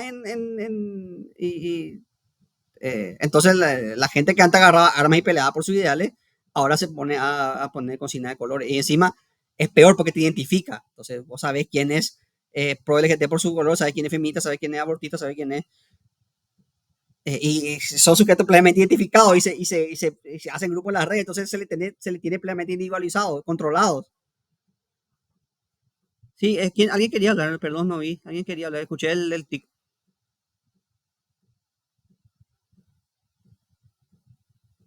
¿Nadie? Puedo seguir entonces. Entonces, esa es la crítica que hacía Zizek. Y lo último es la falta de universalismo. Volvemos otra vez eh, esa deconstrucción, ese énfasis en las micronarrativas, dice Zizek, de repente dificulta la búsqueda de una moral universal. Vamos a ir al caso del Medio Oriente. Si yo, por ejemplo, hablo feministas Medio Oriente, si yo digo, la mujer en el Medio Oriente es oprimida, eso sabemos todos. Pero el problema es que yo como occidental, si hago caso a la micronarrativa, yo no tengo derecho a imponer mi cultura occidental cristiana a un pueblo que tiene otra cultura. Porque tengo que hacer caso. No puedo pretender imponer una moral universal, porque eso sería un metarrelato. No puedo pretender imponer una moral universal a todo. Entonces, si se dice, eso muchas veces dificulta que haya estándares básicos de moral para. Y acá hay una cuestión polémica, porque ¿quién soy yo para imponer mi moral occidental al Medio Oriente? Pero también está la cuestión de que es innegable que las mujeres en el Medio Oriente vienen reprimidas. Y este es el problema de que ya hablamos, relativismo cultural. Acá en nuestro país hay indios que se acuestan con nena de 12 años. ¿Quién soy yo para imponerle?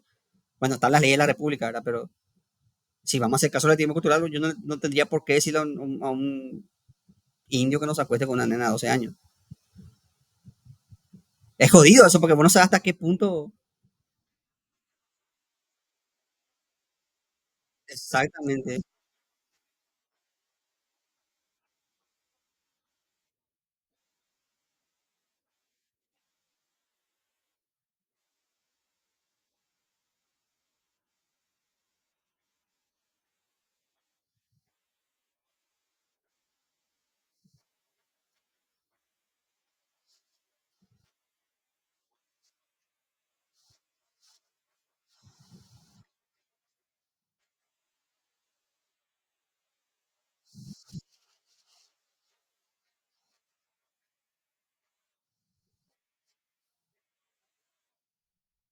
Ahí está la pregunta. Esa es la pregunta. ¿Qué queda?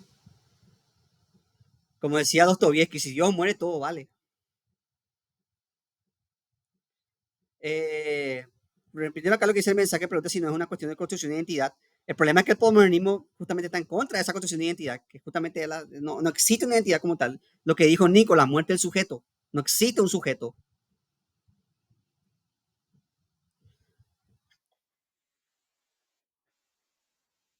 Sí,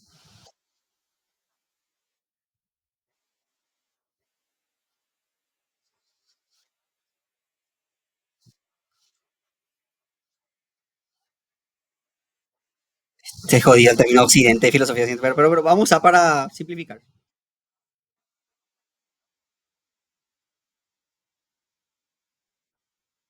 Sí,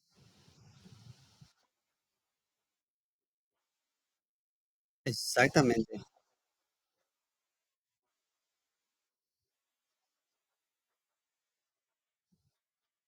Sí.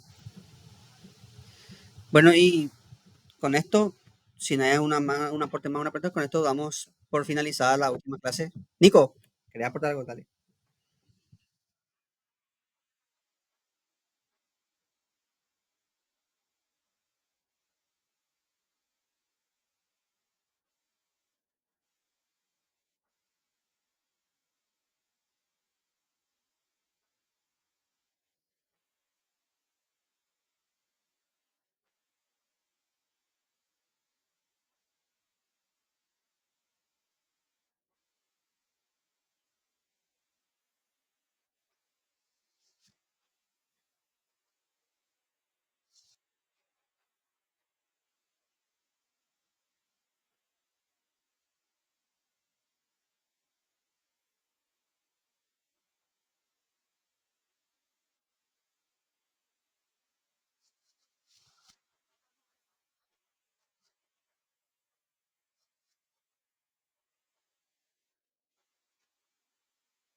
Eh, Gracias, Nico.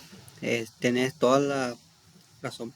Para cerrar nomás la idea del diálogo, yo creo que la posmodernidad tiene muchos aportes importantes porque te critica la relación de poder, te lleva a criticar el discurso moderno, pero también le doy mucha validez a muchas de las críticas. En eso, por ejemplo, que queda una moral estética, de que se diluye la cocina revolucionaria y todo eso, esos son puntos válidos también. O sea, pero pese a eso, es importante la posmodernidad porque te lleva a muchas críticas y a te lleva a analizar de otra forma discursos y ver de otra forma las relaciones de poder.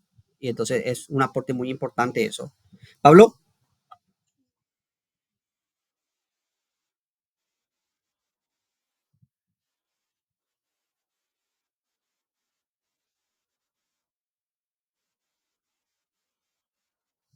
ahí tenemos un problema, Pablo, porque el único medio válido para que nos dan a nosotros es la plataforma.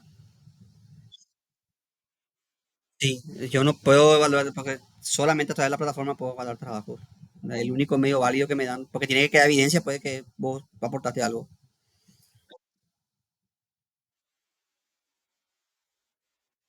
Perfecto. Bueno, y si no hay algo más, podemos dejar por terminar esta última clase. Ha sido un placer abrir esta maestría y ser profesor de ustedes. Me pareció un grupo muy interesante y me gustó mucho que sea un grupo dinámico y que sea de aporte, que no, que no fui solamente yo el que habló, sino que fueron clases enriquecedoras.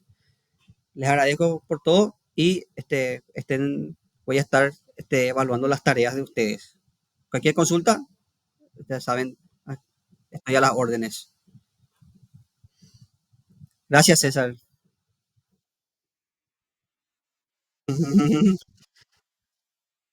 Dale. Muchísimas gracias.